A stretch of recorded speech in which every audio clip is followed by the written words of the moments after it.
سمجھ لیں کہ آپ وہ نان جس کو ہم جوڈیشل ممبر کہتے ہیں، لیکن اب اس کی کمپوزیشن آل ٹوگیدر چینج ہو گئی ہے. اس میں ابھی تقریباً جو کمپوزیشن نئی بنائی گئی ہے اس کے مطابق تقریباً 13 رکنی جوڈیشل کمیشن آف پاکستان اب ہوگا.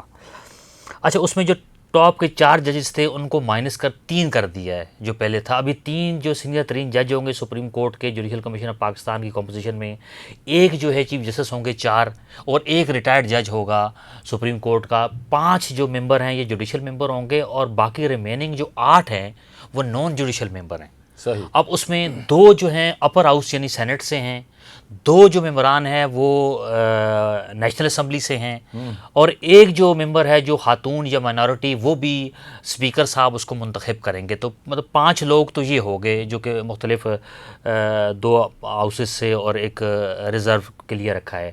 اس کے بعد اٹارنی جنرل ہیں، اس کے بعد 6 ہو گئے. اس کے بعد فیڈرل لا منسٹر ہو گئے ہیں، 7 تھے. تو یہ 8واں پاکستان بار کونسل کا جو ہوگا وکیل.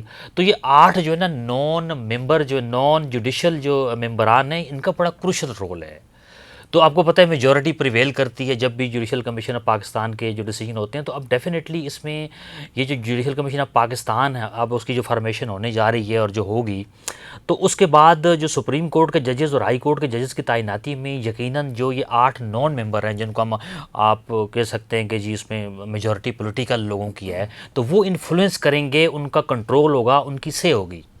تو ڈیفینیٹلی اب یہ جو ہائی کورٹ اور سپریم کورٹ میں ججوں کی تعیناتی ہے تو وہ اس میں ایک بہت بڑا ایک پولیٹیکل رول جو ہے وہ آ گیا ہے. اس پہ اب یہ والے کلچر بھی آ سکتا ہے کہ جی لائک ڈس لائک کے اوپر کہ جی یہ جج کو ہائی کورٹ سپریم کورٹ نہیں جانا چاہیے، اس کو نہیں جانا چاہیے. تو یہ وہ پوائنٹ ہے ناظرین جو عوام کی جو سوال ہے کہ اس ترمیم سے جو اثر کیا پڑے گا عدلیہ کے وقار پر، عدلیہ کی آزادی پر، جوڈیشری پر کیا اثرات پڑیں گے. اور اصل میں جو بات آئی ہے کہ جو ممبرز جو نان جوڈیشری ممبر جو ڈالے گئے ہیں بیچ میں، ان کی بنیادی طور پر وہ سیاسی مداخلت کے مترادف ہے. ایسا ہی ہے نا جی؟ جی جی بالکل. اور اسحاق صاحب جو ہیں وہ عرصہ دراز سے عدلیہ کی جو ہے رپورٹنگ کرتے ہیں. سپریم کورٹ، ہائی کورٹ یا جتنے بھی اس طرح کے آئینی معاملات ہوتے ہیں، آئینی بحران کو خاص طور پر انہوں نے رپورٹ بھی کیا ہے ماضی میں، اور بڑی گہری نظر رکھتے ہیں یہ. تو یہ جو ان کا پوائنٹ ہے کہ جو سیاسی مداخلت شامل کر لی گئی ہے ججز کی تعیناتی میں، عدلیہ کو اپنے کنٹرول میں کر دیا ہے حکومت نے، اپنی مٹھی میں لے لیا ہے. تو اس کے اسحاق صاحب اس کے اثرات کیا پڑیں گے؟ آپ کیا سمجھتے ہیں کہ جوڈیشری آنے والے جو وقت ہے، آنے والا جو پاکستان کا جو مستقبل ہے، اس میں جوڈیشری کا کیا کردار ہوگا؟ کیا آیا کیونکہ پاکستان کی جو عدلیہ ہے، سپریم کورٹ ہو یا ہائی کورٹس ہوں تمام صوبوں کی، وہاں پر آئینی درخواستوں کا داخل ہونا، ایڈمیشن ہونا ایک بہت بڑی تعداد ہوتی ہے. تو صوبوں میں جو ہائی کورٹس ہیں وہاں پر بھی ایک بینچ بنے گا، اور سپریم کورٹ میں بھی ایک بینچ بنے گا، آئینی بینچ بنے گا. تو اتنی ساری آئینی درخواستوں کی سماعت ایک بینچ کرے گا. جی بڑا آپ کا انٹرسٹنگ سوال ہے. اس سے پہلے میں ایک ایڈیشن دے دوں کہ وہ جو جوڈیشل معاملات میں جو انٹرفیرنس کی بات کریں تو اس میں ایک اور کمیٹی بھی ہے، پارلیمنٹری کمیٹی، جو کہ ججوں کی پرفارمنس کو انالائز کرے گی. یہ it is one of the clauses کہ جس میں انہوں نے مطلب جوڈیشل ایک کہتے ہیں نا کہ آپ جوڈیشری کے اوپر ایک اوور سارٹ رکھ لیا ہے یا پھر ایک سپرویژن رکھ لی ہے جوڈیشری کے اوپر، اور جو پولیٹیکل ایلیمنٹس ہیں وہ کریں گے. اچھا یہ آپ کا بڑا انٹرسٹنگ سوال ہے. اب اس میں دیکھیں یہ جو امینڈمنٹ ہوئی ہے اس میں جو 2 بڑی اہم آرٹیکلز ہیں، جیسے ایک ہائی کورٹ میں آپ آرٹیکل 199 کے تحت کانسٹیٹیوشنل پٹیشن فائل کرتے ہیں، اور اس کا یہ ہوتا ہے کہ اب جب آپ کو کوئی اور ریمیڈی اویلیبل نہیں ہے تو آپ ہائی کورٹ میں آ سکتے ہیں. اور یہ بہت بڑا ایک آپ یہ سمجھ لیں کہ ریلیف ملتا تھا ہائی کورٹ سے پبلک کو. اور موسٹلی یہ جو کیسز ہوتے ہیں نا وہ گورنمنٹ فنکشنریز کے خلاف ہوتی تھی یہ کانسٹیٹیوشنل پٹیشنز. جی جی جی. اور اسی طرح سپریم کورٹ میں 184 ہے آرٹیکل جس کے تحت آپ human rights, violation of fundamental rights, اور ایون اس میں سو موٹو بھی آتا تھا.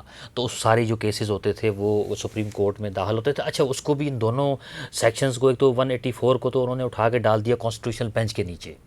اچھا دوسرا جو کروشل بات ہے وہ یہ ہے نا کہ اب دیکھیں اب پاکستان میں اس وقت 20 لاکھ سے زائد کیسز پینڈنگ ہیں مختلف کورٹس میں، لوور کورٹس میں، اسپیشل کورٹس میں، ہائی کورٹس میں، سپریم کورٹ میں اس وقت کم و بیش 60,000 کے قریب جو ہے نا وہ کیسز پینڈنگ ہیں. اور اس میں سے یقیناً جو ہے نا وہ 80 to 85% جو کیسز ہیں وہ کانسٹیٹیوشنل میٹرز ہیں. ٹھیک ہے. 80 to 85%. یس وہ کانسٹیٹیوشنل میٹرز بتائیں. ہیں. اور جو باقی رہ جاتے ہیں 10% 15% وہ سول اپیلز اور کرمنل اپیلز ہیں جو کہ ہائی کورٹ کے فیصلوں کے خلاف وہاں پہ پینڈنگ ہے. صحیح. تو اب سوال یہ پیدا ہوتا ہے کہ ایک جیسے آئینی ترمیم کے تحت کانسٹیٹیوشنل بینچ بنے گا اور وہ 5 رکنی بینچ ہوگا. اچھا یہاں پہ پہلے یہ بتائیں معذرت کے ساتھ کہ یہ جو 80 to 85% جو آئینی درخواستیں دائر ہوتی ہیں یا ہوئی ہیں ہوتی ہیں یا پینڈنگ میں ہیں جو بھی ہیں، ان کو سننے والے کتنے بینچز تھے پہلے؟ دیکھیں اس سے پہلے تو سپریم کورٹ میں تو 6 بینچز ہوتے تھے، 8 بینچز ہوتے تھے، 9 بینچز ہوتے تھے. وہ ڈپینڈ کرتا تھا مطلب اسلام آباد میں اور کراچی میں بھی آپ نے دیکھا کہ 3 بینچز ہوتے ہیں. پشاور میں بھی سم ٹائم ہوتے ہیں. تو جو رجسٹریز ہیں 4، ایک تو پرنسپل سیٹ اسلام آباد میں وہاں پہ 6 بینچ 7 بینچ آج 8 بینچ موسٹلی ہوتے تھے اور باقی جو رجسٹریز ہیں وہاں پہ بھی بینچز ہوتے تھے. تو ابھی ایک بینچ یعنی 5 رکنی ایک جو بینچ ہے جس کو ہم کانسٹیٹیوشنل بینچ جو ہے نا وہ ان کا نام دیا ہے جس کو کیا جی 26ویں ترمیم سے. تو اب اس میں سب سے بڑا ایک چیلنج یہ ہے کہ وہ جو تقریباً آپ یہ سمجھ لیں کہ 50,000 سے ریلیٹڈ اراؤنڈ 50,000 جو کیسز ہیں جس کے اندر کانسٹیٹیوشنل ایشوز انوالوڈ ہیں، تو ان کو ایک 5 رکنی بینچ جو ہے وہ کیسے اور کتنا ایکسپیڈیشیسلی ان کو ڈسپوز آف کرے گا، یہ ایک بہت بڑا ایک سوالیہ نشان ہے. یہ ایک المیہ ہے. اور سملرلی جیسے سندھ ہائی کورٹ کی میں آپ کو مثال دوں، اس وقت سندھ ہائی کورٹ میں تقریباً 85,000 کے قریب کیسز پینڈنگ ہے اور ان 85,000 میں سے تقریباً وہی 70 to 75% جو کیسز ہیں وہ کانسٹیٹیوشنل پٹیشنز ہیں جن کو ہم کہتے ہیں کہ 199 کے تحت جو موسٹلی گورنمنٹ کے خلاف ہی ہوتی ہے، تو وہ پینڈنگ ہے. تو یہاں پہ بھی یہی ہے کہ یہاں پہ جوڈیشل کمیشن آف پاکستان کا اجلاس ہوگا، اس کے بعد متعلقہ پروونشل اسمبلیز ریزولوشن پاس کریں گی، تو اس کے بعد پھر کانسٹیٹیوشنل بینچ بنے گا. تو اب یہ ہے کہ تمام جو ہمارے ہائی کورٹس ہیں وہاں پہ بھی اس وقت آپ سمجھ لیں کہ جی 30,000 40,000 50,000 اس طرح کے کیسز مختلف ہائی کورٹس میں ان کی مجموعی تعداد کا یقیناً 80% ہے، کہیں 70% ہے وہ کیسز پینڈنگ ہے. اور ایک بینچ ان کو کیسے ڈسپوز آف کرے گا اور باقی جو ججز ہیں ریننگ ججز ہیں وہ باقی 10% یا 15% سول اپیلیں ہیں وہ ان کو سنیں. یعنی کہ سپریم کورٹ میں ناظرین آپ کو سمجھانے کے لیے یہ آسان لفظوں میں یہ اس طرح سے کہہ سکتے ہیں، سپریم کورٹ میں پہلے 8 بینچز ہوتے تھے جو آئینی نوعیت کے جو مقدمات تھے ان کو سماعت کرتے تھے. اب وہ 8 بینچز کی جگہ ایک بینچ رہے گا جو 80 to 85% کیسز کی سماعت کرے گا. پہلے اتنے پینڈنگ میں کیسز تھے اور اب جو ہے کہ ان کی تعداد بڑھ جائے گی. یا تو یہ ہوگا کہ جو بھی کیس آئے گا اس کو ڈسپوز آف کر دیں گے، سنیں گی نہیں.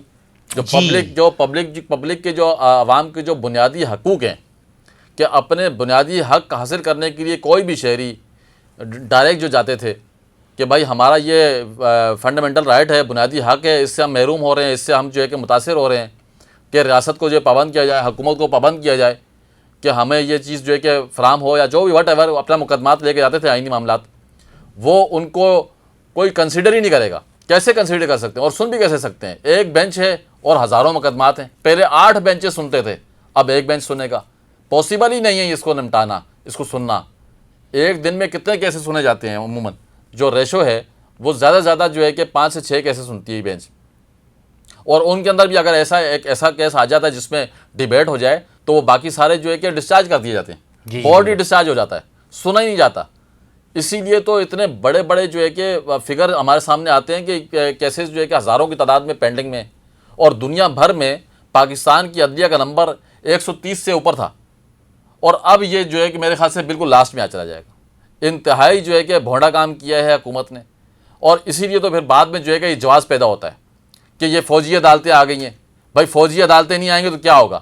تم لوگوں کی مت ماری گئی ہے، عقل نہیں ہے تم لوگوں کے اندر کہ 8 بینچوں کو ختم کر کے تم نے ایک بینچ بنا دیا. کیوں؟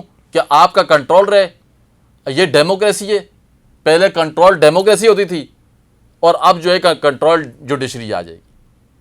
تو یہ ہوش کے ناخن لینا چاہیے حکومت کو کہ آخر یہ آپ لوگ ملک کو، اس عدلیہ کے نظام کو کہاں لے کے جا رہے ہیں؟ عدلیہ کا تشخص آپ نے بگاڑ کے رکھ دیا، عدلیہ کا وقار مجروح کر دیا آپ نے ماضی سے بھی کوئی سبق نہیں سیکھا. ماضی میں جو آپ نے بلنڈر مسٹیک کی ہیں، نون لیگ نے خاص طور پر جو خاص طور پر جو بلنڈر مسٹیک کی ہیں ان سے کوئی سبق نہیں سیکھا. اور ایسی بھونڈی حرکتیں کر کے آپ نے مزید جو ہے کہ پاکستان کی عدلیہ کا جو نظام ہے اس کو آپ نے بگاڑ کے رکھ دیا ہے. اور کیا بعید ہے کہ آنے والا جو وقت ہے وہ کوئی چیف جسٹس ہی آپ کا جو ہے کہ دھڑن تختہ کر دے. ماضی میں بھی تو یہ چیزیں سامنے آئی ہیں نا, ماضی میں بھی تو یہ چیزیں ریکارڈ پر ہیں کہ جن کو آپ نے پروموٹ کر کے جو ہے کہ اپنا بنایا, لاڈلا بنایا, انہوں نے آپ کے جو ہے کہ حکومتوں کو کلٹی کیا, دھڑن تختہ کر دیا اور اٹھا کے سلاخوں کے پیچھے بھیج دیا آپ کو. کہاں تھی اس وقت آپ کی جمہوریت؟ کہاں تھی اس وقت آپ کی مین پاور شو؟ کچھ بھی نہیں تھی. لاسٹ ٹائم بھی ایسا ہی ہوا کہ وہاں سے جو ہے کہ نکل کے آ رہے ہیں دولہے راجہ, اور دولہے راجہ کو جو ہے کہ ریسیو کرنے والے آگے کوئی قوم ہی نہیں تھی. یہ ایک المیہ ہے ناظرین, پاکستان کے اندر اس چیز کو ایک مذاق بنا کے رکھ دیا ہے, پاکستان کی ریاست کو کھلواڑ بنا کے رکھ دیا ہے کہ جو پاپولر ہیں, جو انتہائی پاپولر پارٹی ہے, اس کو آپ نے سائیڈ لائن کر کے اڈیالہ جیل میں قید کر دیا ہے, اور باقیوں کو جو ہے کہ آپ نے اتحادیوں کو ملا کر, مجھے تو حیرت ہو رہی ہے پاکستان پیپلز پارٹی پر بھی کہ کس طرح کی ترمیم کو جو ہے کہ انہوں نے پروموٹ کیا ہے اور ان کو سپورٹ کیا ہے. تو بہرحال اچھا مصعب سوری میں آپ کو انٹرپٹ کر رہا ہوں, ایک میں اس میں ایک ایڈیشن کر دوں جو آپ نے بات کی. اس میں دیکھیں پہلی بات تو یہ ہے کہ یہ گورنمنٹ جب 26ویں ترمیم آئی تھی تو گورنمنٹ نے کہا تھا کہ جی یہ پاکستان میں لاکھوں کیسز پینڈنگ ہے تو ہم یہ ترمیم کر رہے ہیں تاکہ کیسز ڈسپوز آف ہوں. انہوں نے ایک یہ پلی لی تھی کہ جی ہم ایکسپیڈیشس جو پینڈنگ کیسز ہیں تو وہ بات آپ والی ہے تو وہ کیسے اس کو کریں گے. اچھا دوسری بات یہ ہے کہ اس میں اب دیکھیں اب سوال یہ پیدا ہوتا ہے کہ اس کا ہوگا کیا. ہوگا اب ایک تو نمبر ون ایک تو یہ ہے کہ جی یہ لائرز ہیں, لائرز موومنٹ اب کہیں گے جی وہ چلے گی, لیکن 2007 کے مقابلے میں 2026 ابھی 24 میں سرکمسٹانسز مختلف ہیں. اس وقت لائرز کے ساتھ پولیٹیکل سپورٹ تھی, اب ایک سر پولیٹیکل پارٹی جو ہے وہ کھڑی ہے, باقی سب پولیٹیکل پارٹیز گورنمنٹ کے ساتھ مل گئی ہیں. تو ابھی دیکھیں ایک اس میں پاسبلٹی دیکھیں سپریم کورٹ اور ہائی کورٹ میں بہت ساری پٹیشنز 26ویں ترمیم کے حوالے سے آئی ہیں. اب خیر ہائی کورٹ کے لیے تو بڑا مشکل ہے کہ جی ان کے پٹیشنز کو سننا اور اس کے اوپر فیصلہ کرنا, لیکن ایک پاسبلٹی ہے جو کہ ہائیلی ان لائکلی ہے. وہ پاسبلٹی یہ ہے کہ جی سپریم کورٹ میں یہ جو بہت ساری پٹیشنز اب تک فائل ہو چکی ہیں تو وہ سپریم کورٹ کا ایک جس کو ہم فل کورٹ کہتے ہیں, فل کورٹ یعنی مطلب سپریم کورٹ کے 17 ججز ہوتے ہیں, سینکشن اسٹرینتھ تو ابھی چیف جسٹس صاحب قاضی فاضل عیسیٰ صاحب ریسنٹلی ریٹائر ہوئے تو ابھی 16 رہ گئے ہیں. 16 رہ گئے تو اب اس کا مطلب یہ کہ 16 ججز ایک چیف جسٹس صاحب یا پھر جو پریکٹس اینڈ پروسیجر ایکٹ کے تحت جو کمیٹی بنی ہے 3 رکنی, اس میں آپ کو پتہ ہے وہ ان کو دوبارہ سے منیب اختر صاحب کو شامل کر لیا گیا ہے, تو وہ ڈیسائیڈ کرے گی. تو یہ ایک پاسبلٹی ہے کہ جو پٹیشنیں ابھی آئی ہیں تو اس کے لیے ایک وہ کمیٹی جو ہے ایک فل کورٹ بنائے, فل بینچ بنائے جو کہ پورے 16 ججز سنیں اور سن کے اس کے اوپر اپنا کوئی ورڈکٹ دیں, مطلب مے بی کہ وہ اس کو انڈو کر دیں یا اس کو justify whatever the case may be. لیکن this is one of the possibility کہ جی جو اگر آپ جوڈیشری سے, کیونکہ لائرز بیچارے وہ کر رہے ہیں اپنے طور پہ, لیکن ابھی لائرز بھی ڈیوائیڈڈ ہیں. ایک آپ کو بڑا کروشل میں آپ کو بات بتاؤں, 2007 میں تمام وکیل جو تھے یونائٹڈ تھے.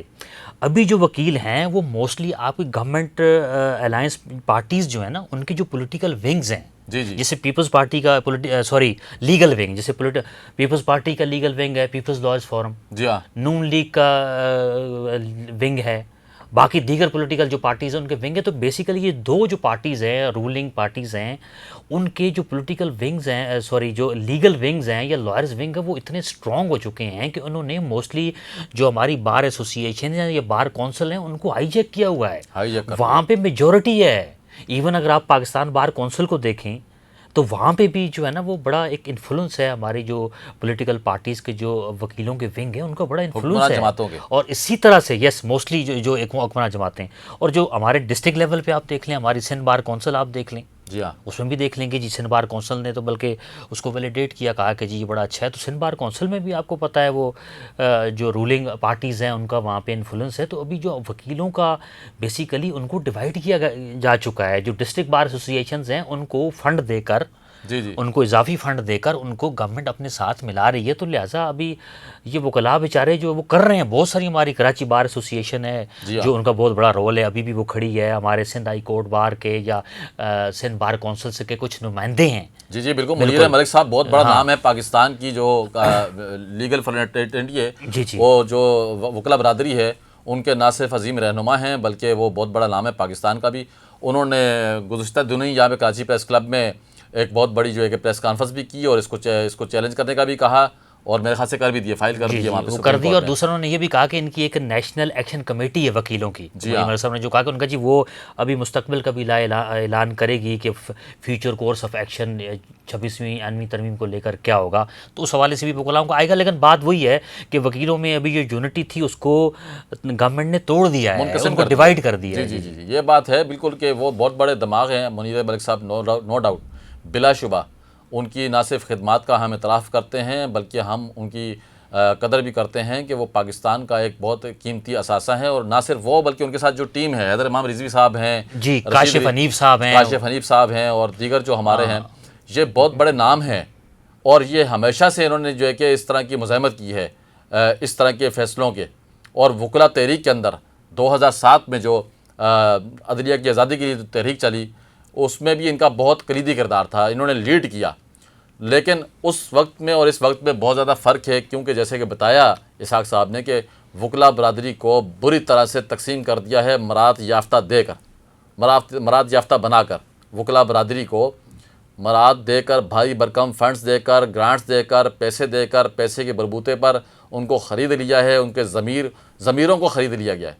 یہ انتہائی شیمفل بھی ہے، یہ انتہائی شرمناک عمل ہے کہ وکلا برادری کے اندر وہ کالی بھیڑیں جنہوں نے ان معاملات پر جو ہے کہ اپنے سودے بازی کی ہے اور اس طرح سے عدلیہ کے وقار کو مجروح کیا ہے، عدلیہ کی آزادی پر اپنے ضمیروں کو بیچ دیا ہے. یہ بہت بڑا نہ صرف قوم کے ساتھ ہے دھوکہ ہے، بلکہ میں سمجھتا ہوں کہ انہوں نے اپنے پیشے سے بھی جو ہے کہ ان کا حق ادا نہیں کیا، اور غداری کی ہے اس کا حق ادا نہیں کیا انہوں نے.